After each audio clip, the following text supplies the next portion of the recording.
नमो हरहन्तानं नमो सिद्धानं नमो आविर्यानं नमो वज्रायाणं नमो लोहे सौवसा नमः समयसाराय स्वानुभूत्या चकासते चित्स्वभावाय भावाय सर्वभावान्तरक्षिते सर्वभावान्तरक्षिते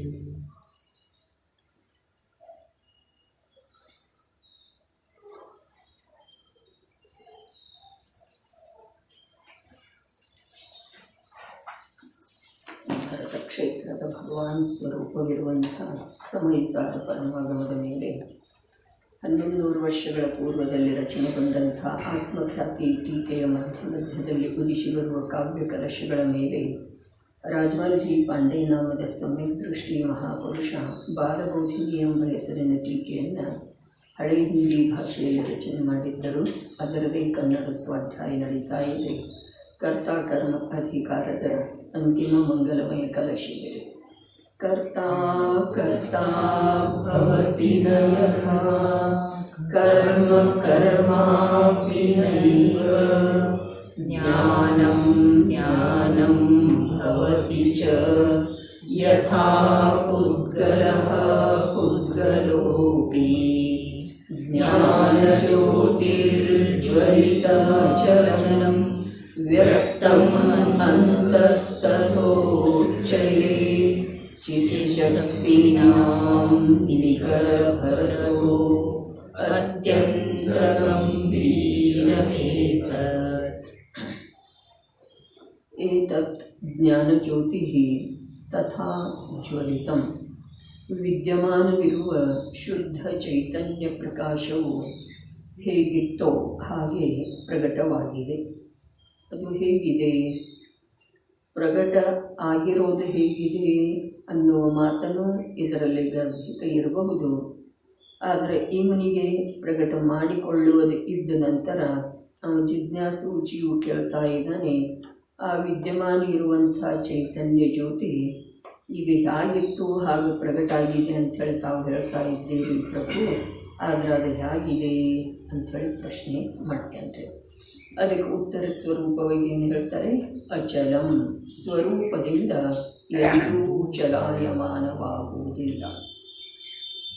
ಅದು ತನ್ನ ಸ್ವರೂಪದಿಂದ ಅರ್ಥಾತ್ ಚೈತನ್ಯ ಜ್ಯೋತಿ ರೂಪದಿಂದ, ಜ್ಞಾನ ಜ್ಯೋತಿ ರೂಪದಿಂದ, ತಿಳಿಯುವ ಸ್ವಭಾವ ರೂಪದಿಂದ ಅದು ಎಂದೂ ಚ್ಯುತ ಆಗುವುದಿಲ್ಲ, ಆಗಿಲ್ಲ. ಈ ಪ್ರಕಾರ ಅದರಲ್ಲಿ ಅಚಲತೆ ಇದೆ ಅಂಥೇಳಿ ಹೇಳಿದ್ದಾರೆ. ತಿಳಿಯುವ ಸ್ವಭಾವ ಬಿಟ್ಟು ಹೋಗುವುದಿಲ್ಲ. ತಿಳಿಯುವ ಸ್ವಭಾವ ಯಾವ ಅನ್ಯದ ಕಾರಣದಿಂದ ಇಲ್ಲ. ಯಾವ ಪ್ರಕಾರ ರಾಗಾದಿಗಳ ಕರ್ಮದ ಉದಯದ ಕಾರಣದಿಂದ ಇದ್ದಾವೆ ಅಂಥೇಳಿ ಹೇಳಬಹುದಾಗಿದೆ. ದುಃಖ ಸಂಯೋಗದ ಕಾರಣದಿಂದ ಇದೆ ಅಂಥೇಳಿ ಹೇಳಬಹುದಾಗಿದೆ. ಆದರೆ ತಿಳಿಯುವ ಕಾರ್ಯ ಜೀವದಲ್ಲಿ ಯಾವುದರಿಂದ ಆಗ್ತಾ ಇದೆ, ಅದಕ್ಕೆ ಯಾವ ಕಾರಣ ಇಲ್ಲ, ಅದು ಎಂದೂ ಬಿಟ್ಟು ಹೋಗುವುದಿಲ್ಲ. ಯಾವುದರದಾದರೂ ಅನ್ಯದ ಕಾರಣದಿಂದ ಇರ್ತಿತ್ತು ಅಂತಂದ್ರೆ ಅದು ಬಿಟ್ಟು ಹೋಗೋ ಸಾಧ್ಯತೆ. ಅದಕ್ಕೆ ಕಾರಣ ಯಾವುದು ಅನ್ಯದ ಇಲ್ಲವೇ ಇಲ್ಲ. ಈ ಪ್ರಕಾರ ಅದು ಅಚಲ ಇದೆ ಎಂದು ತನ್ನ ಸ್ವಭಾವದಿಂದ ತಿಳಿಯುವ ತಿಳಿಯುವ ತಿಳಿಯುವ ಅನುಭವಿಸುವ ಅನುಭವಿಸುವ ಅನುಭವಿಸುವ ಚೈತನ್ಯ ಚೈತನ್ಯ ಚೈತನ್ಯ ರೂಪವಾಗಿನ ಅದು ಯಾವಾಗಲೂ ಇರ್ತಿದೆ.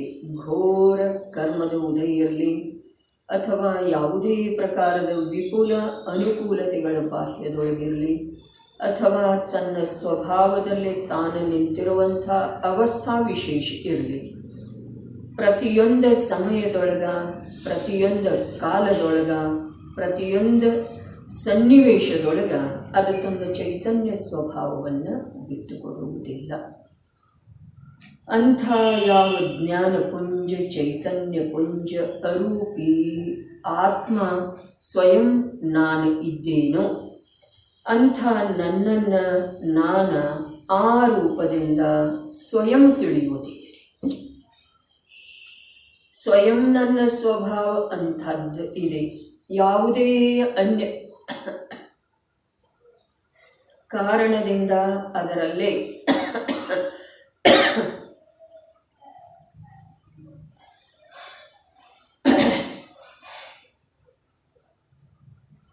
ಯಾವುದೇ ಪ್ರಕಾರದ ಚ್ಯುತಿ ಬರುವುದಿಲ್ಲ. ಅದು ತನ್ನ ಸ್ವರೂಪದಿಂದ ಚಲಾಯಮಾನ ಆಗಿ ಅನ್ಯ ರೂಪದಿಂದ ಪರಿಣಮನ ಮಾಡಿಯೇ ಇಲ್ಲ, ಭವಿಷ್ಯದ ಅನಂತ ಕಾಲದೊಳಗ ಮಾಡುವುದೇ ಇಲ್ಲ. ಅಂಥ ಯಾವ ನನ್ನ ಆತ್ಮನ ತ್ರಿಕಾಲಿ ಸ್ವಭಾವ ಇದೆಯೋ ಆ ಸ್ವಭಾವ ಸ್ವಯಂ ನನ್ನದು ಇದೆ ವಸ್ತು ರೂಪದಿಂದ. ಅದನ್ನು ನಾನು ಸ್ವಯಂ ತಿಳಿಯೋದಿದೆ ನನ್ನ ಸ್ವಭಾವ ರೂಪದಿಂದ. ಅದನ್ನು ನಾನು ಸ್ವಯಂ ನನ್ನ ಸ್ವಭಾವ ರೂಪದಿಂದ ತಿಳಿದ ಅದರಲ್ಲೇ ನಾನು ಆ ಸ್ವಭಾವದ ಅನುರೂಪವಾಗಿನ ಪರಿಣಮನ ಮಾಡ್ತಾ ಉಳಿಯೋದಿದೆ. ಇದುವೇ ಮೋಕ್ಷದ ಮಾರ್ಗ ಇದೆ. ಮತ್ತು ಸಾಕ್ಷಾತ್ ಮೋಕ್ಷ ಕೂಡ ಇದುವೇ ಇದೆ.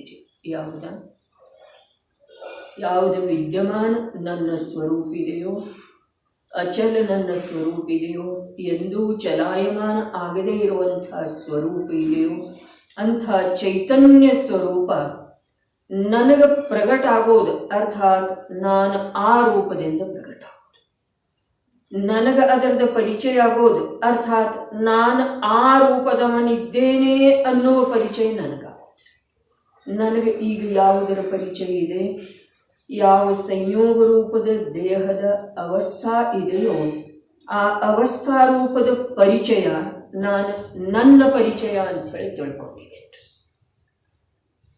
ಈಗ ಆ ಯಾವ ವಿದ್ಯಮಾನ ಅಚಲ ಸ್ವಭಾವ ಇದೆಯೋ ನನ್ನದ ಚೈತನ್ಯ ಪ್ರಕಾಶ ರೂಪದ ಯಾವ ಸ್ವಭಾವ ಇದೆಯೋ ಅದನ್ನು ಈಗ ನಾನು ಅಂಥೇಳಿ ತಿಳ್ಕೊಳ್ಳೋದ, ನನ್ನ ರೂಪದಿಂದ ಅದರ ಪರಿಚಯ ನಾನು ಮಾಡಿಕೊಳ್ಳೋದ, ನಾನು ಆ ರೂಪದಿಂದ ಪ್ರಗಟ ವ್ಯಕ್ತ ನನಗೆ ಅನುಭವದಲ್ಲಿ ಬರುತ್ತೆ.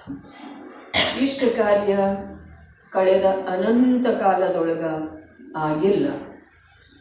ಆದರೆ ಇಲ್ಲಿ ಜ್ಞಾನಿಗರ ಹೇಳ್ತಾ ಇದ್ದಾರೆ, ಇದು ಹೀಗೇ ಇದೆ ನೋಡಪ್ಪ. ಯಾಗಿದೆ?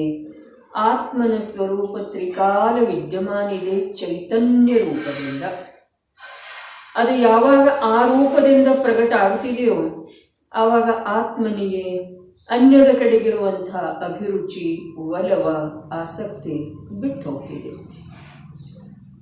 ಅನ್ಯದ ಕಡೆಗಿರುವಂಥ ಆಸಕ್ತಿ, ಅಭಿರುಚಿ, ಒಲವಿನ ಕಾರಣದಿಂದನ ಅವನಿಗೆ ದುಃಖ ಆಗ್ತಾ ಇದೆ. ಅರ್ಥಾತ್ ಅವನ ಆನಂದ ಮರೆತು ಹೋಗ್ತಾ ಇದೆ, ಅವನ ಆನಂದ ಬಿಟ್ಟು ಹೋಗ್ತಾ ಇದೆ. ಅದಕ್ಕೆ ಅವನಿಗೆ ತನ್ನ ವಾಸ್ತವಿಕ ಸ್ವರೂಪದ ಪ್ರಜ್ಞೆ ಮೂಡಿ ಬರುವುದ, ಇದು ಒಂದೇ ಅವನ ಸುಖದ ಸಲುವಾಗಿ, ಅವನ ಶಾಂತಿಯ ಸಲುವಾಗಿ ಅವನು ಮಾಡಬಹುದಾದಂಥ ಕರ್ತವ್ಯ ಇದೆ. ಅವನು ತನ್ನ ಶಾಂತಿಯ ಸಲುವಾಗಿ, ಸುಖದ ಸಲುವಾಗಿ ಅನೇಕಾನೇಕ ಕರ್ತವ್ಯಗಳನ್ನು ನಿರಂತರ ಮಾಡ್ತಾ ಇದ್ದಾನೆ. ಆದರೆ ಅವುಗಳಿಂದ ಅವನಿಗೆ ಸುಖ ಶಾಂತಿ ಆಗಿಲ್ಲ. ಇದು ಒಂದು ಪಕ್ಷ. ಇನ್ನೊಂದು ಪಕ್ಷ ಹೀಗಿದೆ, ಆ ಯಾವ ಸುಖ ಶಾಂತಿಯ ಸಲುವಾಗಿ ಕಾರ್ಯಗಳನ್ನು, ಕರ್ತವ್ಯಗಳನ್ನು ಮಾಡ್ತಾ ಇದ್ದಾನೋ ಆ ಕರ್ತವ್ಯಗಳ ಅವನು ಮಾಡುವಂಥ ಕರ್ತವ್ಯನ ಅಲ್ಲ. ಅವನಿಗೆ ಯಾವುದು ಬೇಕಾಗಿದೆಯೋ ಅದರ ಪ್ರಾಪ್ತಿ ಅವುಗಳಿಂದ ಆಗುವುದಿಲ್ಲ, ಒಂದು ವಿಭಾಗ. ಆದ್ರೆ ಅದರ ಪ್ರಾಪ್ತಿಯ ಸಲುವಾಗಿ ಅವುಗಳ ಆಶ್ರಯ ಮಾಡಿ ಕರ್ತವ್ಯ ಮಾಡೋದ ಅವನ ಸ್ವಭಾವನ ಅಲ್ಲ. ಇದು ಎರಡನೇ ಪಕ್ಷ. ಎರಡೂ ಭದ್ರವಾದಂಥ ಪಕ್ಷ ಇದು. ಇವು ಮಾಡಬೇಕಾದಂಥ ಕರ್ತವ್ಯ ಅದು ಅಲ್ಲವೇ ಅಲ್ಲ. ಯಾವುದ ನಿಮಿತ್ತವನ್ನು, ವ್ಯವಹಾರವನ್ನು, ಕ್ಷಯೋಕ್ಷಮ ಜ್ಞಾನವನ್ನು ಅಥವಾ ರಾಗರೂಪದ ಪರಿಣಾಮವನ್ನು ಆಧರಿಸಿ ಸುಖದ ಸಲುವಾಗಿ ಉದ್ಯಮ ಮಾಡೋದ, ಅವುಗಳ ಆಶ್ರಯ ಮಾಡಿ, ಸಂಯೋಗದ ಆಶ್ರಯ ಮಾಡಿ ನಿಮಿತ್ತದ ಆಶ್ರಯ ಮಾಡಿ, ಶುಭರಾಗದ ಆಶ್ರಯ ಮಾಡಿ, ಕ್ಷಯೋಕ್ಷಮ ಜ್ಞಾನದ ಆಶ್ರಯ ಮಾಡಿ, ತನ್ನ ಸುಖ ಶಾಂತಿಯ ಸಲುವಾಗಿ ಉದ್ಯಮ ಮಾಡೋದ ಅದವನ ಕರ್ತವ್ಯನ ಅಲ್ಲ. ಮತ್ತು ಅವುಗಳ ಆಶ್ರಯ ಮಾಡಿ ತನ್ನ ಕರ್ತವ್ಯ ಎಲ್ಲದ ಕರ್ತವ್ಯದೊಳಗೆ ನಾವು ತಲ್ಲೀನಾಗಿದ್ದಾನೆ. ಅದರಿಂದ ಅವನಿಗೆ ಯಾವುದು ಅಪೇಕ್ಷಿತ ಇದೆಯೋ ಅದು ಎಂದೂ ಪ್ರಾಪ್ತ ಆಗುವುದಿಲ್ಲ. ಭೂಮಿಕಾ ಜಿನವಾಣಿಯ ಎದುರಿಗೆ ಬಂದ ನಂತರ ನಮ್ಮದು ಸುದೃಢ ಆಗಬೇಕು. ನಮ್ಮ ಭೂಮಿಕೆಯೊಳಗ ನಿಶ್ಚಲತೆ ಬರಬೇಕು. ಏನ ಯಾವ ಅನ್ಯದ ಆಶ್ರಯದಿಂದ, ಸಂಯೋಗದ ಆಶ್ರಯದಿಂದ, ನಿಮಿತ್ತದ ಆಶ್ರಯದಿಂದ, ಶುಭರಾಗದ ಆಶ್ರಯದಿಂದ ಅಥವಾ ವರ್ತಮಾನ ಪ್ರಗಟ ಕ್ಷಯೋಕ್ಷಮ ಜ್ಞಾನದ ಆಧಾರ ಆಶ್ರಯದಿಂದ ನನಗೆ ಸುಖ ಅಥವಾ ಶಾಂತಿ ಆಗುವುದು ಸಾಧ್ಯ ಇಲ್ಲ. ಇದು ಒಂದು ಮಾತು. ನಾನು ಅವುಗಳ ಆಶ್ರಯ ಮಾಡಿ ಸುಖಿ ಆಗುವ ಸಲುವಾಗಿ ಉದ್ಯಮ ಮಾಡ್ತಾ ಇರೋದ ಇದು ನನ್ನ ಕರ್ತವ್ಯನೇ ಅಲ್ಲ. ಇದನ್ನು ಸುಭದ್ರವಾಗಿ ತಿಳ್ಕೊಂಡ ನಂತರ ಇಲ್ಲೇನು ಮುಂದೆ ವಿಶೇಷಣಗಳನ್ನು ಹೇಳ್ತಾರೆ. ಒಂದಾಯ್ತು ಅಚಲ. ಅಚಲ ಅಂದರೆ ಏನ? ತನ್ನ ಸ್ವಭಾವದಿಂದ ಎಂದೂ ಚಲಾಯಮಾನ ಆಗುವುದಿಲ್ಲ. ಯಾವ ದ್ರವ್ಯ ತನ್ನ ಸ್ವಭಾವದಿಂದ ಚಲಾಯಮಾನ ಆಗುವುದಿಲ್ಲ. ಧರ್ಮ ಅಧರ್ಮ ಎರಡೂ ಅರೂಪಿ ದ್ರವ್ಯ ಇದ್ದಾವೆ. ಲೋಕಾಕಾಶದಷ್ಟನ ಅವು ಎರಡರದ್ದು ಕ್ಷೇತ್ರ ಇದೆ. ಆದರೆ ಅವೆರಡೂ ತನ್ನ ಸ್ವಭಾವವನ್ನು ಬಿಟ್ಟ ಅನ್ಯದ ಸ್ವಭಾವ ರೂಪ ಎಂದೂ ಆಗುವುದಿಲ್ಲ. ಈ ಪ್ರಕಾರ ವಿಶ್ವದೊಳಗೆ ಯಾವ 6 ಜಾತಿಯ ದ್ರವ್ಯಗಳಿದ್ದಾವೆಯೋ ಅವು ಎಂದೂ ತನ್ನ ಸ್ವಭಾವದಿಂದ ಚ್ಯುತ ಆಗುವುದಿಲ್ಲ, ಚಲಾಯಮಾನ ಆಗುವುದಿಲ್ಲ. ಇದು ತ್ರೈಕಾಲಿಕ ಸಿದ್ಧಾಂತ ಅಥವಾ ವಾಸ್ತವಿಕ ಸತ್ಯ ಇದ್ರೂ ಕೂಡ ಇಲ್ಲಿ ನಮಗೆ ನಮ್ಮ ಸ್ವರೂಪವನ್ನು ತಿಳ್ಕೊಳ್ಳೋದಿದ್ದ ಕಾರಣ ಜೀವ ತನ್ನ ಚೈತನ್ಯ ಸ್ವಭಾವದಿಂದ ಎಂದೂ ಚಲಾಯಮಾನ ಆಗುವುದಿಲ್ಲ ಅನ್ನೋದನ್ನೇ ನಾವು ಮುಖ್ಯವಾಗಿ, ವಿಶೇಷವಾಗಿ, ಉದ್ಯಮಪೂರ್ವಕ, ರುಚಿಪೂರ್ವಕ ತಿಳಿದುಕೊಳ್ಳುವುದು ಅವಶ್ಯಕ. ಕರ್ತವ್ಯವಿದೆ. ನಮ್ಮ ಕಾರ್ಯ ಇದನ್ನು ತಿಳಿದುಕೊಳ್ಳುವುದರಿಂದ ಆಗುವುದಿದೆ. ಇದನ್ನು ತಿಳಿದುಕೊಳ್ಳುವುದರ ಸಲುವಾಗಿ ಆ ಎಲ್ಲ ಮಾತುಗಳನ್ನು ಕೂಡ ತಿಳ್ಕೊಂಡ್ರೆ ಇದಕ್ಕೆ ಇನ್ನಷ್ಟು ಬಲ ಬರ್ತಿದೆ. ಯಾವುದಕ್ಕೆ? ನಾನು ಅರ್ಥಾತ್ ಜೀವ ತನ್ನ ಚೈತನ್ಯ ಸ್ವಭಾವದಿಂದ ಎಂದೂ ಚಲಾಯಮಾನ ಆಗುವುದಿಲ್ಲ. ತ್ರಿಕಾಲ ಚೈತನ್ಯ ಸ್ವಭಾವ ರೂಪದಿಂದ ಅವ ವಿದ್ಯಮಾನ ಇದ್ದಾನೆ. ಇದೇ ಮಾತಿಗೆ ಬಲ ಸಿಗುವುದಿದೆ. ಯಾವುದರಿಂದ? 6 ದ್ರವ್ಯಗಳ ತಮ್ಮ ಸ್ವಭಾವದಿಂದ ಚಲಾಯಮಾನ ಆಗುವುದಿಲ್ಲ ಅನ್ನುವಂಥ ಮಾತಿನಿಂದ ಈ ವಿಷಯಕ್ಕೆ ಬಲ ಸಿಗ್ತಿದೆ. ನಮಗೆ ಯಾವ ವಿಷಯವನ್ನು ಮುಖ್ಯ ಮಾಡೋದಿದೆ, ಬಲಪಡಿಸಿಕೊಳ್ಳುವುದಿದೆ? ಜೀವ ತನ್ನ ಚೈತನ್ಯ ಸ್ವಭಾವದಿಂದ ಎಂದೂ ಚಲಾಯಮಾನ ಆಗುವುದಿಲ್ಲ.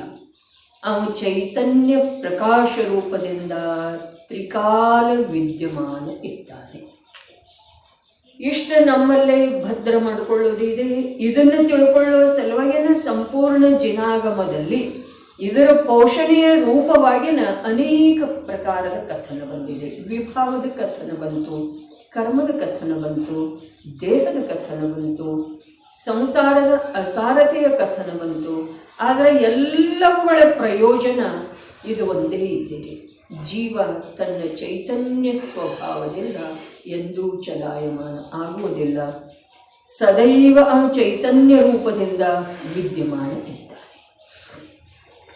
ಅಚಲಂ ಸ್ವರೂಪದಿಂದ ಎಂದೂ ಚಲಾಯಮಾನವಾಗುವುದಿಲ್ಲ. ಮತ್ತೆ ಹೇಗಿದೆ? ಅಂತಹ ವ್ಯಕ್ತಂ ಅಸಂಖ್ಯಾತ ಪ್ರದೇಶಗಳಲ್ಲಿ ಪ್ರಕಟವಿದೆ. ಅಂತಹ ಅಂತಂದರೆ ಏನ? ಅವನ ಪ್ರದೇಶದ ಕೊನೆ ಎಲ್ಲಿಯವರೆಗೆ ಇದೆಯಲ್ಲ ಅಲ್ಲಿಯವರೆಗೆ ಅದು ವ್ಯಕ್ತನ ಇದೆ. ಇಲ್ಲಿ ಅಷ್ಟ ವ್ಯಕ್ತಿ ಇದೆ, ಅದಕ್ಕೆ ಇಲ್ಲೇ ನಾವು ನೋಡಬೇಕಾಗ್ತಿದೆ ಹೀಗೇನು ಮಾತಿಲ್ಲ. ಆತ್ಮನ ಪ್ರದೇಶ ಅರ್ಥಾತ್ ವಿಭಾವ ವ್ಯಂಜನ ಪರ್ಯಾಯ ಸಾಪೇಕ್ಷ ಯಾವ ಈ ಶರೀರ ಪ್ರಮಾಣ ವ್ಯಾಪಿಸಿಕೊಂಡಿದೆಯೋ, ವಿಭಾವ ವ್ಯಂಜನ ಅಂದರೆ ಅಥವಾ ವ್ಯಂಜನ ಪರ್ಯಾಯ ಸಾಪೇಕ್ಷ ಈ ಶರೀರ ಪ್ರಮಾಣೇನ ವ್ಯಾಪಿಸಿಕೊಂಡಿದೆಯೋ ಅಲ್ಲಿ ಎಲ್ಲ ಏನಿದೆ ಅಂತಂದ್ರೆ ಆ ಚೈತನ್ಯ ಸ್ವಭಾವ ವ್ಯಾಪ್ತ ಇದೆ. ಇನ್ನು ಅರ್ಥ ಪರ್ಯಾಯದ ಅಪೇಕ್ಷಾದಿಂದ ವಿಚಾರ ಮಾಡಿದ್ರೆ ಜೀವನ ಅನಂತ ಗುಣಗಳ ಎಲ್ಲಿ ವ್ಯಾಪ್ತ ಇದಾವೆಯೋ ಅಲ್ಲೆಲ್ಲ ಆ ಚೈತನ್ಯ ಪ್ರಕಾಶ ವ್ಯಾಪ್ತ ಇದೆ.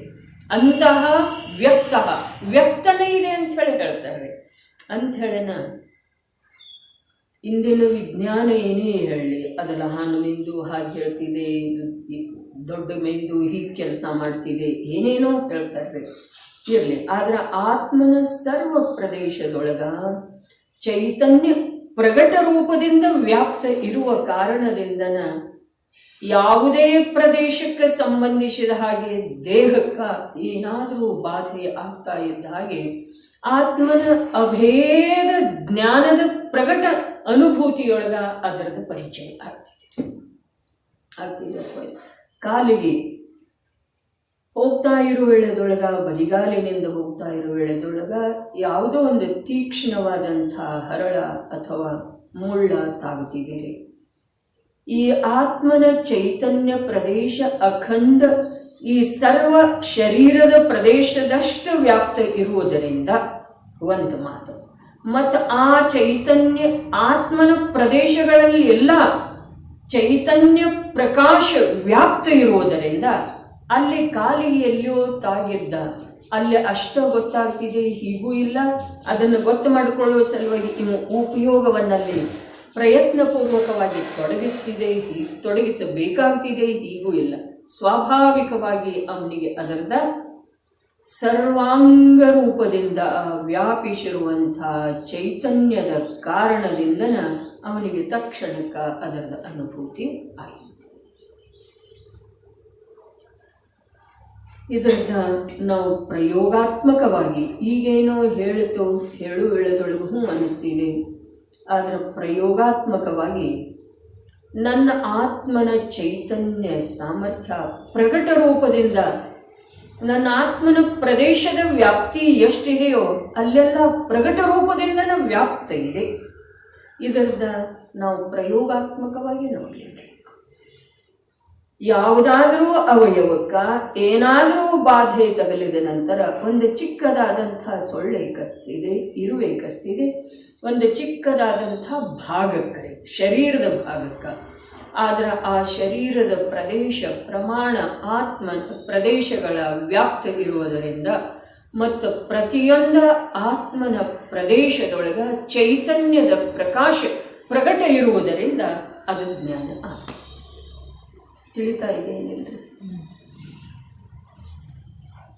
ಎಲ್ಲಿ ಸೊಳ್ಳೆ ಅದು ಎಷ್ಟು ಒಂದು ಸೂಜಿಯಷ್ಟೂ ಇರುವುದಿಲ್ಲ ಅದರದ್ದು ಆ ಮೂಗ, ಅದ ಏನು ಆ ದಂಸ ಮಾಡ್ತಿದೆ, ಕಚ್ಚುತ್ತಿದೆ, ಆ ಪ್ರದೇಶ ಎಷ್ಟು ಸೂಕ್ಷ್ಮ ಇದೆ ರೀ. ಈ ಸಂಪೂರ್ಣ ಶರೀರದಲ್ಲಿ ವ್ಯಾಪ್ತವಿರುವಂಥ ಆತ್ಮ ಪ್ರದೇಶದ ಅಪೇಕ್ಷಾದಿಂದ ಶರೀರದ ಪ್ರಮಾಣ ಆತ್ಮ ಪ್ರದೇಶ ವ್ಯಾಪ್ತ ಅದಾವ್ರಿ. ಶರೀರದ ಪ್ರದೇಶ ಎಷ್ಟು, ಶರೀರದ ಕ್ಷೇತ್ರದ ವಿಸ್ತಾರ ಎಷ್ಟಿದೆಯೋ ಅದರ ಅಪೇಕ್ಷಾದಿಂದ ಅತ್ಯಂತ ಅಲ್ಪ ಪ್ರದೇಶದೊಳಗ ಆ ಸೊಳ್ಳೆ ಕಚ್ಚಿದ ಬಾಧೆ ಆಗಿದೆ. ಅದರ ಸರ್ವಾಂಗದೊಳಗ ಆತ್ಮನ ಆ ಚೈತನ್ಯ ಸಾಮರ್ಥ್ಯ ಪ್ರಕಟನ ವ್ಯಾಪ್ತ ಇದೆ, ವ್ಯಾಪ್ತಿಯೊಳಗ ಪ್ರಕಟತೆನ ಇದೆ ಅಂಥೇಳಿನ ಅವನಿಗೆ ತಿಳಿದು ಬರ್ತಿದೆ. ಎಲ್ಲೋ ಹಿಂದೆ ಕಾಣುವುದಿಲ್ರಿ, ಬೆನ್ನೊಳಗೆ ಕಚ್ತಿದೆ ಸೊಳ್ಳೆ. ಅದು ಹೇಗೆ ಗೊತ್ತಾಗ್ತಿದೆ ರೀ? ಹೇಗೆ ಗೊತ್ತಾಗ್ತಿದೆ? ಕಾಲಿಗೆ ಕಣ್ಣಿಲ್ಲ, ಕಾಲಿಗೆ ಹೋಗುವ ವೇಳೆದೊಳಗೆ ಏನೋ ಚುಚ್ಚುತ್ತಿದೆ ರೀ. ಆಮೇಲೆ ಕಣ್ಣಿನಿಂದ ನೋಡ್ತಾನೆ, ಪರೀಕ್ಷೆ ಮಾಡ್ತಾನೆ, ಏನು ಚುಚ್ಚಿತು ಅಂಥೇಳಿ. ಅದರ ಚುಚ್ಚಿದ್ದದ ಜ್ಞಾನ ಹೇಗಾಯ್ತ್ರಿ? ಚೈತನ್ಯದ ಪ್ರಕಾಶ ಆತ್ಮನ ಸರ್ವ ಪ್ರದೇಶದೊಳಗ ಪ್ರಗಟ ವ್ಯಾಪ್ತಿ ಇದೆ ಅಂತ ಹೇಳ್ತಾರೆ. ಅಂತಹ ಎಷ್ಟು ಆತ್ಮನ ಪ್ರದೇಶಗಳ ವಿಸ್ತಾರ ಇದೆಯೋ ಆ ಪ್ರದೇಶದ ಕೊನೆಯವರೆಗೆ ಅಂಗುಷ್ಟ ಮೊದಲಾಗಿ ನೆತ್ತಿನವರೆಗೆ, ಅರ್ಥಾತ್ ಎಲ್ಲಿಯ ತನಕ ಈ ಆತ್ಮ ಪ್ರದೇಶದ ವ್ಯಾಪ್ತಿ ಇದೆಯೋ ಅಲ್ಲಿ ಚೈತನ್ಯ ಸ್ವಭಾವದ ಪ್ರಗಟ ವ್ಯಾಪ್ತಿ ಇದ್ದದ್ದ ಇಲ್ಲಿ ಸಿದ್ಧ ಮಾಡ್ತಾ ಇದ್ದಾರೆ. ನಾವು ಒಪ್ಪಿಕೊಳ್ಳೋದ, ಆ ಪ್ರಕಾರದ ದೃಷ್ಟಿಯಿಂದ ಅವಲೋಕನೆ ಮಾಡೋದ, ಇದು ನಾನಿದ್ದೇನೆ. ನಾನು ಕೇವಲ ಕಣ್ಣಿನಿಂದ ನೋಡಿ, ಕಿವಿಯಿಂದ ಕೇಳಿ, ಮೂಗಿನಿಂದ ಆಘ್ರಾಣಿಸಿ, ನಾಲಿಗೆಯಿಂದ ರುಚಿ ನೋಡಿ ಪರಪದಾರ್ಥಕ್ಕೆ ಸಂಬಂಧಿಸಿದ ಅನುಭವ ಮಾಡ್ತಾ ಇದ್ದೇನೆ ಅನ್ನೋದ ನನ್ನ ಭ್ರಮೆ ಇದೆ. ಆತ್ಮನ ಪ್ರದೇಶದ ಕೊನೆ ಎಷ್ಟಿದೆಯೋ ಅಲ್ಲಿಯವರೆಗೆ ಚೈತನ್ಯದ ಪ್ರಕಾಶ ಪ್ರಕಟ ರೂಪದಿಂದ ವ್ಯಾಪ್ತಿ ಇದೆ ಅಂತ ಹೇಳ್ತಾ ಇದ್ದಾರೆ. ಲಕ್ಷದೊಳಗೆ ಬಂತೇನಿಲ್ಲ, ಪ್ರಕಟ ರೂಪದಿಂದನ ವ್ಯಾಪ್ತ ಇದೆ. ಏನ? ಚೈತನ್ಯದ ಶಕ್ತಿ, ಚೈತನ್ಯದ ಸ್ವಭಾವ ಪ್ರಕಟ ಇದೆ, ವಿದ್ಯಮಾನ ಇದೆ, ಅರ್ಥಾತ್ ಪ್ರಕಟ ಇದೆ. ಬರೇ ಅದು ನಿಷ್ಕ್ರಿಯ ರೂಪದಿಂದ ಬಿದ್ದುಕೊಂಡಿಲ್ಲ, ನಿಷ್ಕ್ರಿಯ ರೂಪದಿಂದ ಹರಡಿಕೊಂಡಿಲ್ಲ, ಕಾರ್ಯ ಮಾಡ್ತಾ ಇದೆ. ಅದು ಕಾರ್ಯ ಯಾವುದರ ಆಧಾರದಿಂದ ಇದೆ? ಯಾವುದರ ಕಾರಣದಿಂದ ಇದೆ? ಅದರದ ಸ್ವಭಾವನೆ ಇದೆ. ಸ್ವಭಾವಕ್ಕೆ ಕಾರಣ ಅಥವಾ ಆಧಾರದ ಅವಶ್ಯಕತೆ ಇರುವುದಿಲ್ಲ. ಸಕ್ಕರೆ ಯಾವುದರ ಆಶ್ರಯದಿಂದ ಸಿಹಿ ಇದೆ? ಯಾವ ಕಾರಣದಿಂದ ಸಿಹಿ ಇದೆ? ಅದಕ್ಕೆ ಕಾರಣ ಆಶ್ರಯ. ಸಕ್ಕರೆ ಯಾವುದರ ಆಶ್ರಯ ಮಾಡುವುದರಿಂದ ಸಿಹಿ ಆಗ್ತಿದೆ? ಅದರ ಸ್ವಭಾವನ ಸಿಹಿ ಇದೆ. ನೀರು ಯಾವುದರ ಆಶ್ರಯ ಮಾಡುವುದರಿಂದ ಶೀತಲಾಗಿದೆ? ಅದರ ಸ್ವಭಾವ. ನೀರಿಗೆ ಉಷ್ಣ ಆಗುವ ಸಲುವಾಗಿ ಅಗ್ನಿಯ ಸಂಯೋಗದ ಅವಶ್ಯಕತೆ ಇದೆ, ತಿಳಿತಾ ಇದ್ದೀರಿ? ಆದರೆ ಅಗ್ನಿ ನೀರ ಶೀತಲ ಆಗುವ ಸಲುವಾಗಿ ಯಾವುದರ ಆಶ್ರಯ ಬೇಕ್ರಿ? ಯಾವುದರ ಆಶ್ರಯ? ಅದು ಸ್ವಭಾವದಿಂದ ಶೀತಲ ಆಗುವ ಸಲುವಾಗಿ ಅಂತಂದ್ರೆ ಉಷ್ಣ ಆದದ್ದು ಶೀತಲ ಆಗುವ ಮಾತಿಲ್ಲ. ಸ್ವಯಮೇವಾದ ಶೀತಲ ಆಗುವ ಸಲುವಾಗಿ, ಶೀತಲ ಇರುವ ಸಲುವಾಗಿ ಯಾವುದರ ಆಶ್ರಯ ಮಾಡಿದ್ದೀರಿ? ಸಕ್ಕರೆ ಸಿಹಿ ಇರುವ ಸಲುವಾಗಿ ಯಾವುದರ ಆಶ್ರಯ ಮಾಡಿದೆ? ಡಬ್ಬದ್ದ, ಗ್ಲಾಸದ್ದ, ಚಮಚದ್ದ? ಯಾವುದರದ ಆಶ್ರಯ ಮಾಡಿದ್ದೀರಿ? ನೀರಿಂದ, ಹಾಲಿಂದ, ಮಾವಿನ ಹಣ್ಣಿನ ರಸದ್ದ? ಯಾವುದರ ಆಶ್ರಯ ಮಾಡಿ ಸಿಹಿಯಾಗಿದೆ ಸಕ್ಕರೆ? ಅದರ ಸ್ವಭಾವನೆ ಇದೆ. ಸ್ವಭಾವಕ್ಕೆ ಆಶ್ರಯ, ಆಧಾರದ ಅವಶ್ಯಕತೆ ಇರುವುದಿಲ್ಲ. ಅದೇ ಪ್ರಕಾರ ಆತ್ಮನ ಸ್ವಭಾವ, ಆತ್ಮನ ವಿಸ್ತಾರ ಎಷ್ಟಿದೆಯೋ, ಆತ್ಮನ ಪ್ರದೇಶದ ವಿಸ್ತಾರ ಎಷ್ಟಿದೆಯೋ ಆ ವಿಸ್ತಾರದ ಕೊನೆಯವರೆಗೆ, ಅಂತಿಮ ಭಾಗದವರೆಗೆ ಅದರದ್ದೇನಿದೆ? ಪ್ರಕಟ ವ್ಯಾಪ್ತಿ ಇದೆ. ವ್ಯಾಪ್ತಿ ಇದೆ, ಇಷ್ಟೇ ಅಲ್ಲ, ಆ ವ್ಯಾಪ್ತಿಯೊಳಗೆ ಪ್ರಕಟತೆ ಇದೆ. ಯಾವುದರ ಪ್ರಕಟತೆ? ಚೈತನ್ಯದ ಪ್ರಕಟತೆ. ಅಂತಹ ವ್ಯಕ್ತಂ ಅಸಂಖ್ಯಾತ ಪ್ರದೇಶಗಳಲ್ಲಿ ಪ್ರಕಟವಿದೆ. ಮತ್ತೆ ಹೇಗಿದೆ? ಉಚ್ಚೈ ಅತ್ಯಂತ ಗಂಭೀರಂ. ಇದೆಲ್ಲ ನಮ್ಮ ಆತ್ಮನ ಮಹಿಮಾ ನಡೆದದ್ದೇ ಇದೆ ರೀ. ನಮಗೆ ಆಲಸ್ಯ ಬರುವ ಅವಶ್ಯಕತೆ ಇಲ್ಲ, ನಮಗೆ ತಿಳಿಯುವುದಿಲ್ಲ ಅನ್ನುವ ಅವಶ್ಯಕತೆ ಇಲ್ಲ. ನನ್ನ ಗುಣಗಾನ ನಡೆದಿದ್ದೀರಿ, ಆದರೆ ಇದು ಆತ್ಮನ ಸ್ವರೂಪ ಹೇಳ್ತಾ ಇದ್ದಾರೆ ಅಂತೀವಿ, ಇದು ಜೀವದ ಸ್ವರೂಪ ಹೇಳ್ತಾ ಇದ್ದಾರೆ ಅಂತೀವಿ. ಜೀವ ಯಾರ? ನಾನು ಜೀವ ಅಂಥೇಳಿ ಯಾವತ್ತೂ ಸ್ವೀಕಾರ ಮಾಡಿಲ್ಲ. ಶಬ್ದದಿಂದ ಹೇಳ್ತೀವ್ರಿ ನಾನು ಜೀವನ ಇದ್ದೇನೆ ಅಂಥೇಳಿ. ಆದರೆ ಜೀವದೊಳಗ ವರ್ತಮಾನದ ಯಾವ ಜೀವ ಇದ್ದಾನ್ರಲ್ಲ, ತ್ರಿಕಾಲಿ ಜೀವ ಮತ್ತು ವರ್ತಮಾನ ಜೀವ. ತ್ರಿಕಾಲಿ ಜೀವ ಅರ್ಥಾತ್ ಅವನು ದ್ರವ್ಯ ಸಾಪೇಕ್ಷ ಯಾವಾಗಲೂ ಜೀವನ ಇದ್ದಾನೆ, ತ್ರಿಕಾಲಿ ಜೀವ. ವರ್ತಮಾನ ಜೀವ ಅರ್ಥಾತ್ ವರ್ತಮಾನದೊಳಗ ತಿಳಿಯುವ ಮತ್ತು ಅನುಭವಿಸುವ ಶಕ್ತಿ ಯಾವುದು ಪ್ರಗತಿ ಇದೆಯಲ್ಲ, ಅದಕ್ಕೆ ವರ್ತಮಾನ ಜೀವ.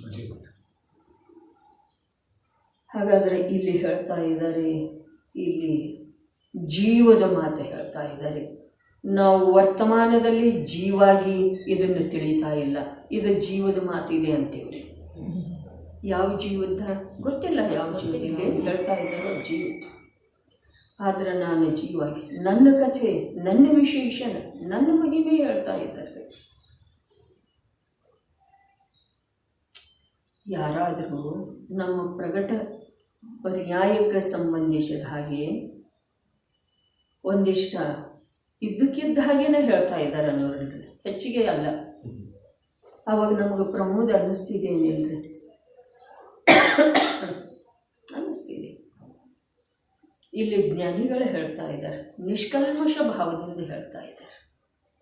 ನಮ್ಮ ಕಡೆಯಿಂದ ಏನೂ ಅವರಿಗೆ ಬೇಕಾಗಿಲ್ಲ. ನಮ್ಮ ಗುಣಗಳನ್ನು ಹೇಳಿ, ನಮ್ಮ ವಿಶೇಷಣವನ್ನು, ನಮ್ಮ ಮಹಿಮೆಯನ್ನು ಹೇಳಿ ನಮ್ಮ ಕಡೆಯಿಂದ ಏನೂ ಅವರಿಗೆ ಲಪಟಾಯಿಸುವುದಿಲ್ಲ. ಇದೇ ಅಂತ ನಿಷ್ಕಲ್ಮಶ ಭಾವದಲ್ಲಿ ಯಾರು ಕಥೆ ಹೇಳ್ತಾ ಇದ್ದರು, ಯಾರು ಮಹಿಮೆ ಮಾಡ್ತಾ ಇದ್ದರು? ನನ್ನ ಮಹಿಮೆ, ನನ್ನ ಮಹಿಮೆ ಅಂಥೇಳಿ ನಾನು ತಿಳ್ಕೊಳ್ಳೋದಿದೆ, ಅದರಿಂದ ನನಗೆ ಲಾಭ ಆಗೋದಿದೆ. ಅವರಂತೂ ತಮ್ಮ ಮಹಿಮೆ ಹೇಳ್ತಾ ಇದ್ದಾರೆ, ಅವರಂತೂ ಆ ತಮ್ಮ ಮಹಿಮೆಯ ಮೂಲಕ ತಾವು ಲಾಭಾನ್ವಿತ ಆಗ್ತಾ ಇದ್ದಾರೆ. ನಾವು ನನ್ನ ಮಾತು ಹೇಳ್ತಾ ಇದ್ದಾರೆ, ನನ್ನ ಸ್ವರೂಪ ಹೇಳ್ತಾ ಇದ್ದಾರೆ. ಓಹೋ, ಇಂಥ ನನ್ನ ಸ್ವರೂಪವನ್ನು ನಾನು ಅನಂತ ಕಾಲದೊಳಗ ಒಂದು ಸಮಯನೂ ಒಪ್ಪಿಕೊಳ್ಳಲಿಲ್ಲ, ನೋಡಲಿಲ್ಲ. ಆ ಸ್ವರೂಪ ಇಂಥದ್ದೇ ಇದೆ ಅಂಥೇಳಿ ಒಂದು ಸಮಯ ಕೂಡ ನಾನು ಸ್ವೀಕಾರ ಮಾಡಲಿಲ್ಲ. ಏನು ಹೇಳಿದ್ರಿ? ಉಚ್ಚೈ ಅತ್ಯಂತ ಗಂಭೀರ, ಗಂಭೀರತೆ. ಗಂಭೀರತೆ ಎಲ್ಲಿದೆ? ಯಾವುದು ಪರಿಪೂರ್ಣ ಇದೆಯೋ ಅದು ಗಂಭೀರ ಇದೆ, ಯಾವುದು ಅಪೂರ್ಣ ಇದೆಯೋ ಅದರೊಳಗೆ ಗಂಭೀರತೆ ಇರುತ್ತೆ. ಆವಾಜ್ ಮಾಡ್ತದೆ. ಯಾವುದು ಪರಿಪೂರ್ಣ ಇದೆಯೋ ಅದು ಗಂಭೀರ. ಹಾಗಾದರೆ ಜೀವ ಯಾವುದರಿಂದ ಪರಿಪೂರ್ಣ ಇದ್ದಾನೆ? ಚೈತನ್ಯ ಸಾಮರ್ಥ್ಯದಿಂದ, ಚೈತನ್ಯ ಪ್ರಕಾಶದಿಂದ ಪರಿಪೂರ್ಣ. ಉಚ್ಚಕೋಟಿ ಏನ ಪರಿಪೂರ್ಣ, ಗಂಭೀರ. ಅವನಿಗೆ ತನ್ನ ಸ್ವಭಾವದಿಂದ ಹೊರಗೆ ಬಂದ ಯಾವುದರ ಕಾರ್ಯವನ್ನು ಮಾಡೋದಿಲ್ಲ. ದೊರೆ ಯಾರ್ದು ಕಾರ್ಯ ಮಾಡ್ತಾನ್ರಿ? ಚಕ್ರವರ್ತಿ ಯಾರ್ದು ಕಾರ್ಯ ಮಾಡ್ತಾನ್ರಿ? ಅವನ ಕಾರ್ಯವನ್ನು ಬೇಕಾದರೆ ಎಲ್ಲರೂ ಮಾಡಲಿಕ್ಕೆ ಸಿದ್ಧ ಇರ್ತಾರೆ. ಧನಂಜಯ ಕವಿ ವಿಷಾಪಹಾರ ಸ್ತೋತ್ರದಲ್ಲಿ ಹೇಳ್ತಾನಲ್ಲ, ಪ್ರಭು ನಿಮಗೆಲ್ಲರೂ ವಂದನೆ ಮಾಡ್ತಾರೆ, ಆದರೆ ನೀವು ಯಾರಿಗೂ ಪ್ರತಿವಂದನೆ ಮಾಡು. ಅರ್ಹಂತರ ಯಾರಿಗೆ ನಮಸ್ಕಾರ ಮಾಡ್ತೀರಿ?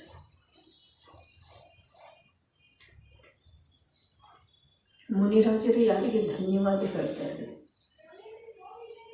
ಬಸ್ತಿ ಯಾವ ಕಡೆ ಇದೆಪ್ಪ ಅಂಥೇಳಿ ಯಾರಂತ ಕೇಳ್ತಾರೆ ಅಂದ್ರೆ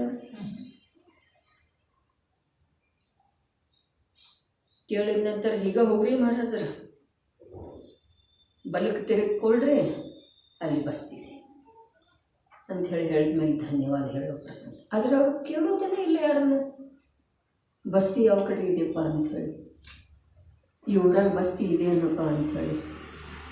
ಸಹಜ ನೋಡ್ತಾರೋ, ಕಾಣಿಸ್ತಿದೆ, ಕಂಡ್ರೆ ಕಾಣಿಸ್ತಿದೆ, ಹೋಗ್ತಾರೋ, ಊರಾಗ ಬೇರೆ ಹಾಕ್ತಾರೋ, ಕಾಣಿಸಲಿಲ್ಲ, ಸಿಗಲಿಲ್ಲ, ಬಂದು ಬಿಡ್ತಾರೋ.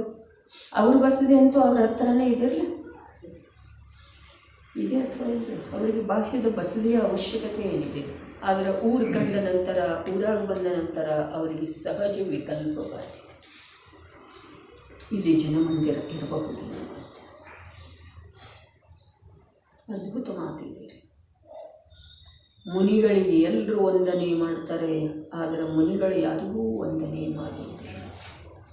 ಅರ್ಹಂತರಿಗೆ ಎಲ್ಲರೂ ನಮಸ್ಕಾರ ಮಾಡ್ತಾರೆ, ಅರ್ಹಂತರ ಯಾರಿಗೂ ನಮಸ್ಕಾರ.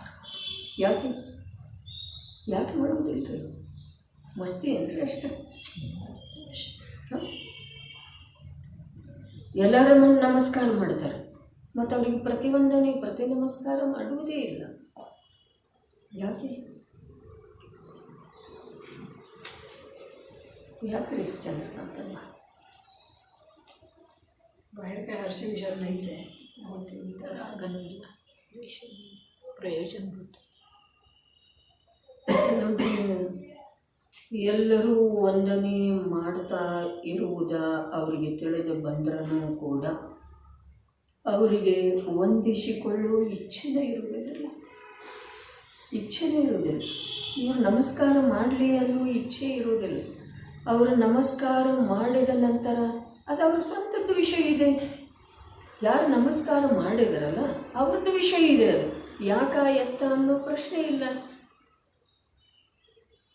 ಪ್ರತಿ ನಮಸ್ಕಾರ ಮಾಡೋದಕ್ಕೆ ಪ್ರಶ್ನೆಗೆ ಬರುವುದಿಲ್ಲರಿ. ನೀ ಯಾಕೆ ನಮಸ್ಕಾರ ಮಾಡಿದೆಪ್ಪ ಅಂಥೇಳಿ ಕೇಳೋದೇನೂ ಇಲ್ಲ. ನೀ ಯಾಕೆ ನಮಸ್ಕಾರ ಮಾಡಲಿಲ್ಲ ಅನ್ನೋದೇನೂ ಇಲ್ಲ. ನೀವು ನಮಸ್ಕಾರ ಮಾಡಿದ ನೋಡು ಸಜ್ಜನ ಇದ್ದಾನೆ ಅಂಥೇಳಿ ಅವ್ರಿಗೆ ಅನಿಸೋದು ಇಲ್ಲ. ನೀವು ಧರ್ಮಾತ್ಮ ಇದ್ದಾನೆ ನೋಡು ಅಂಥೇಳಿನೂ ಅವ್ರಿಗೆ ಅನಿಸೋದಿಲ್ಲ. ನಿಮಗೂ ಅಂದರೆ ಗೊತ್ತೈತೆ, ನಾನು ಈ ಅವಸ್ಥೆದಾಗ ನನಗೆ ಅವ್ರಿಗೆ ಶರಣಿದ್ದೆ, ಅವ್ರ ಶರಣಿಲ್ಲ, ಸಾಧ್ಯ ಇಲ್ರಿ. ಗುರು ಶಿಷ್ಯನೆಂಬ ಭಾವಂ ಪರಮಾತ್ಮನ ದೃಷ್ಟಿಯವನಿಗಿಲ್ಲಮ್ಮನದೋಳ್. ಪರಮಾತ್ಮನ ದೃಷ್ಟಿಯವನಿಗಿಲ್ಲಮ್ಮನದೋಳ್. ಪರಮಾತ್ಮನಿಗಿಲ್ಲಲ್ರಿ, ಪರಮಾತ್ಮನ ದೃಷ್ಟಿಯವನಿಗೆ ಅರ್ಥಾತ್ ಅಂತರಾತ್ಮನಿಗೆ ಇರುವುದಿಲ್ಲ. ನಾನವರಿಗೆ ಶರಣಿದ್ದೇನೆ ಅನ್ನುವ ಮಾತ ಮಿಥ್ಯಾ ದೃಷ್ಟಿಗೆ ಘೋರ ಮಿಥ್ಯಾತ್ವದ ಉದಯ ಇದ್ರೆ ಬರೋ ಸಾಧ್ಯತೆ. ಸಾಮಾನ್ಯ ಜನಶಾಸನದ ಮೂಲಕ ಸಾಮಾನ್ಯ ವಸ್ತು ವ್ಯವಸ್ಥೆದ್ದ ವಸ್ತುವಿನ ಭಿನ್ನ ಭಿನ್ನತೆ ಇದ್ದ ಯಾರಿಗೆ ಸಾಮಾನ್ಯ ಜ್ಞಾನ ಇದೆಯೋ ಅವರ ನಾನೇ ಇವನಿಗೆ ಆಶ್ರಯದಾತೃವಿದ್ದೇನೆ ಅನ್ನುವ ಭಾವ ಸ್ವಪ್ನದೊಳಗೆ ಕೂಡ ಘೋರ ಮಿಥ್ಯಾತ್ವದ ಉದಯ ಇತ್ತು ಅಂತಂದ್ರೆ ನಾನಿವರಿಗೆ ಆಶ್ರಯದಾತೃ ಇದ್ದೇನೆ, ನಾನಿವರಿಗೆ ಶರಣ ಇದ್ದೇನೆ, ನನಗೆ ಇವರು ಶರಣಿಲ್ಲ. ಇದು ಭೇದ ಭಾವ ತರತಮತೆ ಆಯ್ತರೆ. 4ನೇ ಗುಣಸ್ಥಾನ ಪರಮಾತ್ಮನ ದೃಷ್ಟಿ. ಅರ್ಥಾತ್ ನೋಡ್ರಿ, ಜೀವ 2 ಅದಾವ, ಒಂದು ಬಹಿರಾತ್ಮ ಒಂದು ಪರಮಾತ್ಮ ಅಂಥೇಳಿ ಹೇಳಿದ್ರಿ. ಒಂದು 3 ಪರ್ಯಾಯ ಹೇಳಿದ್ರಿ, ಬಹಿರಾತ್ಮ ಅಂತರಾತ್ಮ ಪರಮಾತ್ಮ. ಅದರಾಗ ಹಾಗಿಲ್ಲ, 2 ಅದಾವ್ರಿ ಅವಸ್ಥಾ, ಒಂದು ಬಹಿರಾತ್ಮತೆ ಒಂದು ಪರಮಾತ್ಮತೆ. ಯಾವನಿಗೆ ಆತ್ಮನ ಕಡೆಗೆ ದೃಷ್ಟಿ ಇಲ್ಲ ಅವ ಬಹಿರಾತ್ಮ ಅದನ್ನು, ಯಾವನಿಗೆ ತ್ರಿಕಾಲಿ ಶುದ್ಧಾತ್ಮನ ಮೇಲೆ ದೃಷ್ಟಿ ಇದೆ ಅವ ಅಂತರಾತ್ಮ ಅಂತೇಳಿ ಹೇಳಲಾಗುತ್ತದೆ. ಪರಮಾತ್ಮನ ದೃಷ್ಟಿ ಅರ್ಥಾತ್ ಆತ್ಮನ ದೃಷ್ಟಿ, ಪರಮ ಆತ್ಮ. ಆತ್ಮ ಎಂಥ ಅದನ್ನು ತ್ರಿಕಾಲ ಚೈತನ್ಯ ಸ್ವರೂಪದನ, ಅಚಲ ಅಚಲ ಅಚಲ, ತನ್ನ ಸ್ವರೂಪದಿಂದ ಎಂದೂ ಚಲಾಯಮಾನ ಆಗುವುದಿಲ್ಲ. ಅವನ ಆತ್ಮನ ಪ್ರದೇಶದೊಳಗೆ ಅರ್ಥಾತ್ ಸರ್ವ ಕ್ಷೇತ್ರದೊಳಗ ಆ ಚೈತನ್ಯ ಪ್ರಗಟ ರೂಪದಿಂದ ವ್ಯಾಪ್ತ ಇದೆ. ಈ ಪ್ರಕಾರ ಆ ತನ್ನ ಚೈತನ್ಯ ಸ್ವಭಾವದ ಪರಿಪೂರ್ಣತೆಯನ್ನು ಯಾವ ತಿಳಿದಿದನೋ ಆ ಜೀವ ಬಾಹ್ಯದ ಕಡೆಗೆ ಅವನದ ಲಕ್ಷಣ ಹೋಗುವುದಿಲ್ಲ, ಬಾಹ್ಯದಿಂದ ಅವನ ಯಾವ ಕಾರ್ಯ ಆಗುವುದಿಲ್ಲ, ಬಾಹ್ಯದ ಯಾವ ದ್ರವ್ಯಕ್ಕೆ ಅವನ ಅವಶ್ಯಕತೆ ಇಲ್ಲ ಅನ್ನೋದು ತಿಳಿದು ಬಂದದ್ದಿದೆ. ಪ್ರತಿಯೊಂದು ಪದಾರ್ಥದ ಪರಿಪೂರ್ಣ ಸ್ವಭಾವ, ಸ್ವಯಂಭೂ ಸ್ವಭಾವ ತಿಳಿದು ಬಂದದ್ದಿದೆ ಅಂಥೇಳಿ ಅವ ತ್ರಿಕಾಲಿ ಚೈತನ್ಯಮಯ ಆತ್ಮನ ಕಡೆಗೆ ಅವನ ಲಕ್ಷ್ಯ ಇರುವುದರಿಂದ ಅವನನ್ನ ಪರಮಾತ್ಮ ದೃಷ್ಟಿಯುಳ್ಳವಂತರು, ಇವನನ್ನ ಬಹಿರಾತ್ಮ ಅಂತಾರೆ. ಅಂತರಾತ್ಮ ಅನ್ನೋದು ಒಂದು ಬೇರೆ ಇಲ್ಲರಿ. ಯಾವ ಪ್ರಕಾರ ಮೋಕ್ಷ ಮಾರ್ಗ ಪ್ರಕಾಶಕದೊಳಗ ನಿಶ್ಚಯಾಭಾಸಿ, ವ್ಯವಹಾರಾಭಾಸಿ, ಆಮೇಲೆ ಉಭಯಾಭಾಸಿ ಹೇಳಿದರೆ. ಉಭಯಾಭಾಸಿ ಅನ್ನೋದೊಂದು ಬೇರೆ ಅಲ್ಲ. ಅದೇ ಪ್ರಕಾರ ಒಂದು ಬಹಿರಾತ್ಮತೆ, ಇನ್ನೊಂದು ಪರಮಾತ್ಮತೆ. ಈ ಅಂತರಾತ್ಮತೆ ಅನ್ನೋದೊಂದು ಬೇರೆ ಅವಸ್ಥಾ ಇಲ್ಲ. ಯಾರ ದೃಷ್ಟಿಯೊಳಗೆ ಆತ್ಮ ಇದ್ದಾನೋ ಅವ ಪರಮಾತ್ಮನ ಶ್ರೇಣಿಯೊಳಗೆ ಬರ್ತಾನೆ, ಅವನ ದೃಷ್ಟಿಯೊಳಗೆ ಪರಮಾತ್ಮ ಇದ್ದಾನೆ. ಯಾವನ ದೃಷ್ಟಿಯೊಳಗೆ ಆತ್ಮ ಇಲ್ಲವೋ ಅವನನ್ನು ಬಹಿರಾತ್ಮ ತಿಳ್ಕೊಳ್ಳೋದು. 3ನೇದ್ದು ಇಲ್ಲಿ ಇಲ್ಲ, ಅಲ್ಲಿಯೂ ಇಲ್ಲ. ನಿಶ್ಚಯಾಭಾಸಿ, ವ್ಯವಹಾರ. ಉಭಯಾಭಾಸಿ ತಾತ್ಪರ್ಯ ಏನಿದೆ? ಅವ 2 ಬಿಟ್ಟು ಬೇರೆ ಇದೆ ಏನ್ರಿ? ಹಾಗಾದ್ರೆ ಅಂತರಾತ್ಮನ ತಾತ್ಪರ್ಯ ಏನಿದೆ? ಬಹಿರಾತ್ಮ ಪರಮಾತ್ಮತೆಯನ್ನು ಬಿಟ್ಟು ಬೇರೆ ಇದೆ ಅಂದ್ರೆ ಬಹಿರಾತ್ಮತೆಯಿಂದ ಯಾವ ವಿಮುಖ ಆಗಿದಾನೋ ಪರಮಾತ್ಮತೆಯ ಕಡೆಗೆ ಯಾವನ ಲಕ್ಷ್ಯ ಇದೆ ಅವನನ್ನ ಅಂತರಾತ್ಮ ಅಂದ್ರು. ಹಾಗಾದ್ರೆ ಅಂತರಾತ್ಮ ಅನ್ನೋ ಒಬ್ಬ ಬೇರೆ ಅದಾನೇನ್ರಿ? ಇಲ್ಲ. ವಿಚಾರ ಮಾಡೋದು ಈ ವಿಷಯದ ಮೇಲೆ. ನಿಶ್ಚಯಾಭಾಸಿ, ವ್ಯವಹಾರಾಭಾಸಿ ಇವು 2ರ ಆ ದೋಷನ ಅದರಲ್ಲಿ ಸಮಾವೇಶ ಇದೆಯೋ ಅಥವಾ 3ನೇದ್ದು ಅದೊಂದು ಬೇರೆ ಇದೆ ರೀ ಉಭಯಾಭಾಸಿದೊಳಗ? ಓದಿ ನೋಡ್ರಿ, ಅಭ್ಯಾಸ ಮಾಡಿ ನೋಡೋದ್ರಿ. ಉಭಯಾಭಾಸಿ ಓದಿ ನೋಡೋದು ಅಥವಾ 3 ಓದಿ ನೋಡೋದು. ಆತ್ಮನ ಅವಸ್ಥೆ 3 ಅಂತ ಹೇಳಿ ಸಮಾಧಿ ತಂತ್ರದೊಳಗೂ ಹೇಳಿದ್ದಾರೆ, ಇಷ್ಟೋಪದೇಶದೊಳಗೂ ಹೇಳಿದ್ದಾರೆ, ಯೋಗಸಾರದೊಳಗನು ಹೇಳಿದ್ದಾರೆ, ಅಧ್ಯಾತ್ಮ ಗ್ರಂಥಗಳಲ್ಲಿ ಹೇಳಿದ್ದಾರೆ. ಆದರೆ ಅದರ ಕಥನ ಪದ್ಧತಿ ಇದೆ, ಅದೊಂದು ಅವಸ್ಥೆ ಬೇರೆ ಇಲ್ಲ. ಯಾರಿಗೆ ಆತ್ಮನ ಪರಿವೇನ ಇಲ್ಲ, ದೇಹ ಸಂಯೋಗದಲ್ಲೇನ ಮೂರ್ಛಿತದನೋ ಅವನೆಲ್ಲ ಆತ್ಮ. ಯಾರಿಗೆ ದೇಹ ಸಂಯೋಗಗಳಿಂದ ಯಾವ ಪ್ರಕಾರದ ಲಾಭ ಹಾನಿ ಕಂಡು ಬರ್ತಾ ಇಲ್ಲ, ಎಲ್ಲದಕ್ಕೂ ಆತ್ಮನ ಕಾರಣ ಇದ್ದಾನೆ, ಹೊಣೆ ಇದ್ದಾನೆ, ನನಗೆ ಯಾವ ಪರಪದಾರ್ಥದ ಅವಶ್ಯಕತೆ, ಯಾವ ಪರಪದಾರ್ಥ ನನಗೆ ಸುಖ ದುಃಖಾದಿಗಳನ್ನು ಕೊಡುವುದಿಲ್ಲ ಅಂಥೇಳಿ ಆ ಅರೂಪಿ ಚೈತನ್ಯ ಸ್ವರೂಪಿ ಆತ್ಮನ ಕಡೆಗೆ ಯಾವನ ದೃಷ್ಟಿ ತಿರುಗಿದೆಯೋ ಅವನನ್ನು ಅಂತರಾತ್ಮ ಅಂಥೇಳಿ ಹೇಳಿದರೆ, ಅಂತರಾತ್ಮ ಅನ್ನೋ ಒಬ್ಬ ಬೇರೆ ನಾವು ಇಲ್ಲ. ಆಗಮದಲ್ಲಿರುವಂಥ ಕಥನ ಅಸತ್ಯ ಅಂತ ನಾನು ಹೇಳ್ತಾ ಇಲ್ಲ, ಆದರೆ ಸ್ವರೂಪ ತಿಳ್ಕೊಳ್ಳೋದಿದೆ. ಚತುರ್ಥ ಗುಣಸ್ಥಾನವರ್ತಿ, ಸಮ್ಯಕ್ ದೃಷ್ಟಿ, ಚತುರ್ಥ ಗುಣಸ್ಥಾನಾವರ್ತಿ ಇರಲಿ, ಪಂಚಮ ಗುಣಸ್ಥಾನಾವರ್ತಿ ಇರಲಿ, ಅವನಿಗೆ ಪರಮಾತ್ಮ ಅನ್ಬೇಕು, ಬಹಿರಾತ್ಮ ಅನ್ಬೇಕು, ಯಾನ್ ಅನ್ಬೇಕು ಹೇಳ್ರಿ? ಹೇಳ್ರಿ, ಅಂತರಾತ್ಮ ಅನ್ಬೇಕು. ಅವನನ್ನು ಅಂತರಾತ್ಮ ಅಂದ್ರೆ ಯಾಕೆ ಅಂತಂದ್ರೆ ಅವನು ಪ್ರಗಟ ರೂಪದಿಂದ ಪರಮಾತ್ಮ ಇಲ್ಲ. ಹೌದು ಅಥವಾ ಇಲ್ಲೇ ಅನ್ಬೇಕು, ಇದು ಸತ್ಯನೇ ಇದೆ. ಆಗಮದಲ್ಲಿ ಅದೇ ಪ್ರಕಾರ ನಮಗೆ ಶಿಕ್ಷಣ ನೀಡಿದ್ದಾರೆ. ನಾನು ಅದನ್ನು ಅಲ್ಲಗಡಿತಾ ಇಲ್ಲ, ಆದರೆ ದೃಷ್ಟಿ ಸಾಪೇಕ್ಷ ಎರಡೇ ಅದವ್ರಿ.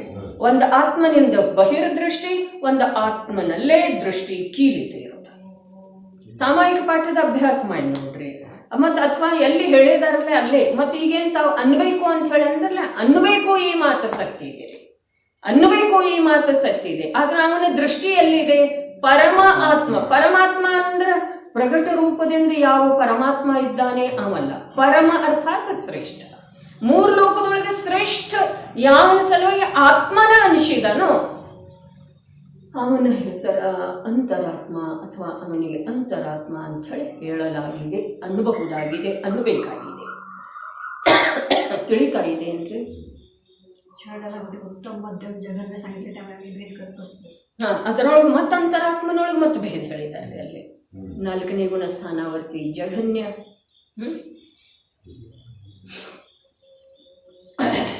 ಪ್ರವಾಸ ಮಾಡುವಾಗ ಬೆಳಗಾವಿಯಲ್ಲಿ ಹೋಗೋದಿಲ್ಲ, ನಾನು ಸ್ಟೇಷನ್ ಬರ್ತಾವಲ್ಲ, ಇವೆಲ್ಲ ನಿಂದ್ರೂ ಸಲುವಾಗಿಲ್ಲ, ನಿಂದ್ರೂ ಸಲುವಾಗಿಲ್ಲ, ನಿಂದ್ರೂ ಸಲುವಾಗಿಲ್ಲ. ಮತ್ತು ಅವನ ರುಚಿ, ಅವನ ದೃಷ್ಟಿ ಯಾವ್ದ್ರ ಮೇಲೆ ಇಲ್ಲವೇ ಇಲ್ರಿ. ಅಂತರಾತ್ಮ ಅಂದ್ರೆ ಆ ಸ್ಥಿತಿ ಒಳಗೆ ಅಷ್ಟೇ ಇದೆ. ಅಂತರಾತ್ಮ ಇದೊಂದು ಮಧ್ಯದಲ್ಲಿ ಆ ಪ್ರಕಾರದ ದಶಾ ವಿಶೇಷ ಇದೆ. ಪರಮ ಅರ್ಥಾತ್ ಶ್ರೇಷ್ಠ. ಮೂರು ಲೋಕದೊಳಗ ಒಬ್ಬ ಆತ್ಮನೇ ಯಾವನಿಗೆ ಶ್ರೇಷ್ಠ ಅನಿಸಿದನೋ ಅವನನ್ನು ನಾವು ಎಲ್ಲಿಯವರೆಗೆ ಅವನು ಪೂರ್ಣತೆಗೆ ತಲುಪುವುದಿಲ್ಲ ಅಲ್ಲಿಯವರೆಗೆ ಅಂತರಾತ್ಮ ಅಂತಾರ್ರೆ, ಪ್ರವಾಸಿ ಅಂತಾರ್ರೆ. ಅವನನ್ನು ಪ್ರವಾಸ ಮಾಡುವಂಥವನನ್ನು ಪ್ರವಾಸಿಗ ಅಂತಾರ್ರೆ. ಆದ್ರೆ ಅವನ ದೃಷ್ಟಿಯೊಳಗೆ ಪ್ರವಾಸಿಗ ಇದ್ದಾನೋ ಅಥವಾ ಆ ಧ್ಯೇಯ ಇದೆ ವಿಚಾರ ಮಾಡೋದು. ಆಗಮದ ಕಥನವನ್ನು ಅಸತ್ಯ ಅಂತ ಹೇಳಿ ಹೇಳ್ತಾನೆ ಇಲ್ಲ, ಆದರೆ ಸ್ವರೂಪ ಏನಿದೆ ಎರಡೇ ಇದವ್ರೆ. ಒಂದು ಆತ್ಮನಿಂದ ಬಾಹಿರ ಇರೋದ, ಒಂದು ಆತ್ಮನನ್ನೇ ಲಕ್ಷ್ಯದೊಳಗೆ ಇಟ್ಕೊಳ್ತ ನಡೀರಿ. ಅತ್ಯಂತ ಗಂಭೀರಂ, ಅನಂತದಿಂದ ಅನಂತ ಶಕ್ತಿಗಳು. ಅನಂತದಿಂದ ಅನಂತ ಅಂದ್ರೆ ಅನಂತಕ್ಕಿಂತ ಅನಂತ, ಅನಂತದಿಂದ ಅನಂತ, ಅನಂತಕ್ಕಿಂತ ಅನಂತ ಶಕ್ತಿಗಳು ವಿರಾಜಮಾನವಿವೆ. ಎಲ್ಲಿ? ಆ ಚೈತನ್ಯ ಸ್ವರೂಪದ ಆತ್ಮನಲ್ಲಿ.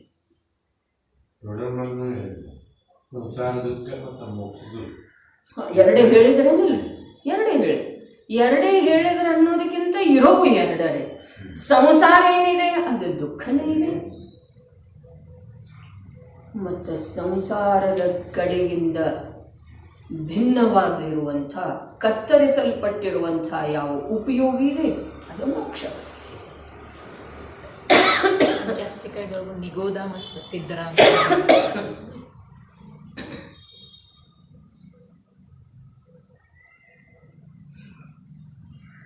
ಸಂಸಾರ ರಾಶಿ ನಿಶ್ಚಯದಿಂದ ನಿಗೋದಕ್ಕನ ಅನ್ವಯಿಸ್ತೀವಿ.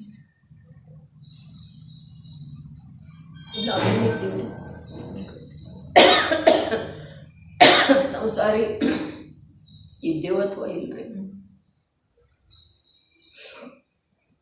2 ಇಂದ್ರಿಯ, 3 ಇಂದ್ರಿಯ, 4 ಇಂದ್ರಿಯ, ಅಸಂಜ್ಞಿ 5 ಇಂದ್ರಿಯ, ಸಂಜ್ಞಿ 5 ಇಂದ್ರಿಯ. ಎಲ್ಲ ಜೀವಗಳ ಸಂಸಾರಿನ ಇದಾವ ಅಥವಾ ಇಲ್ರಿ? ಆದರೆ ಇವು ವ್ಯವಹಾರ ರಾಶಿ ಒಳಗೆ ಬರ್ತವೆ. ಎಂತ ಭಗವಾನ್ ಸಿದ್ಧ ನಿಜವಾಗಿ ಸಂಸಾರಿ ಅಂದ್ರೆ ನಿಗೋತಿ.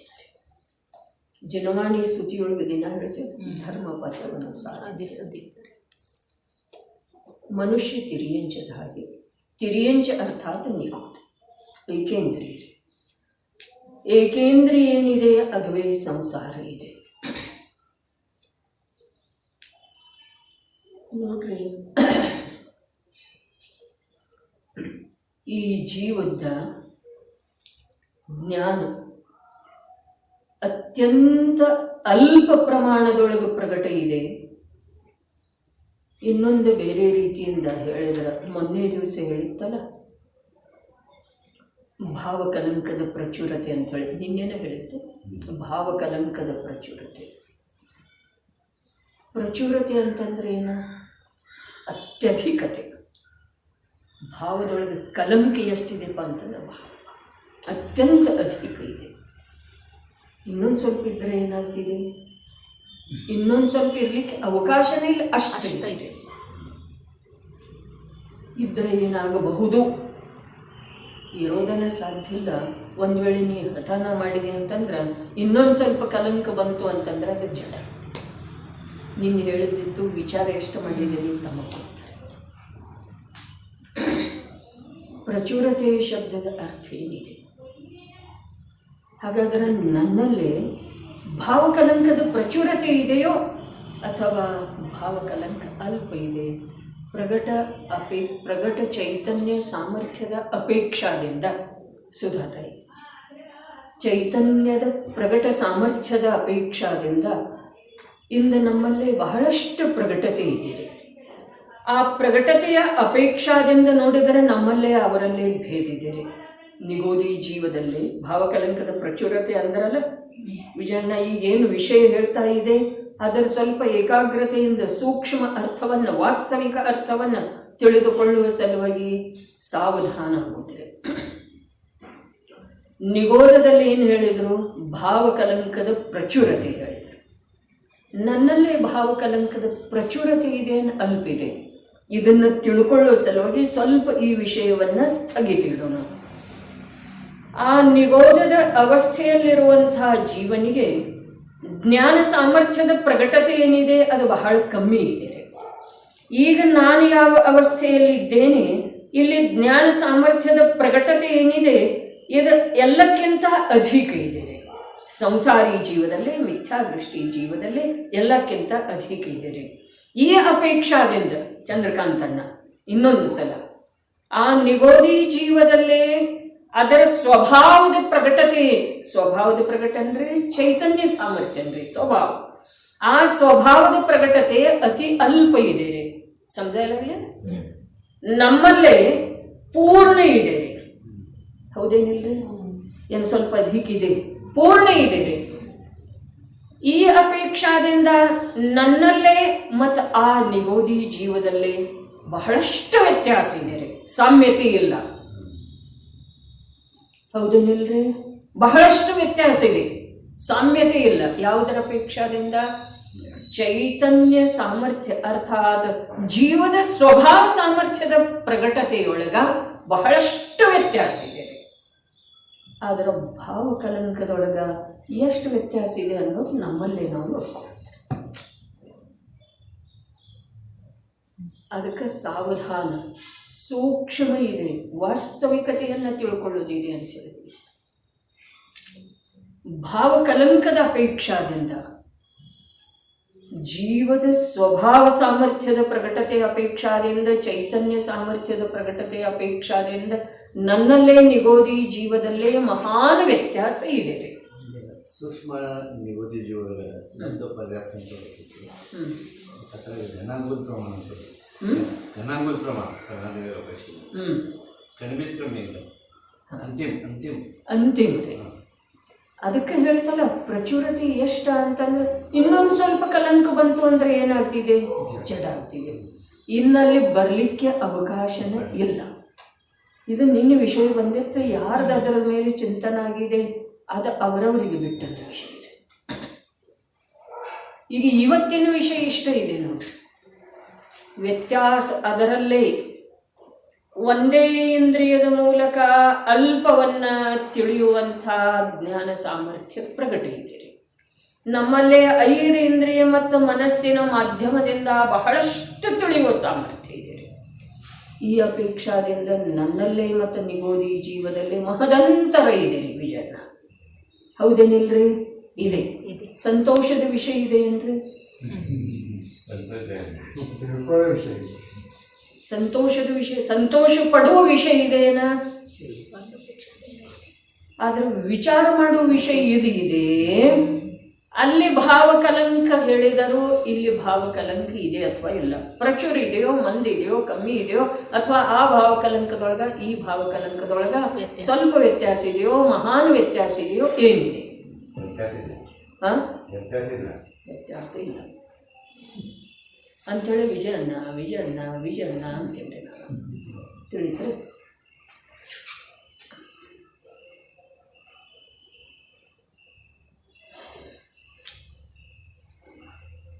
ಇದನ್ನು ಇನ್ನೊಂದು ರೀತಿಯಿಂದ ಹೇಳಬೇಕಂದ್ರೆ ಒಳ್ಳೆ ಇಲ್ರಿ.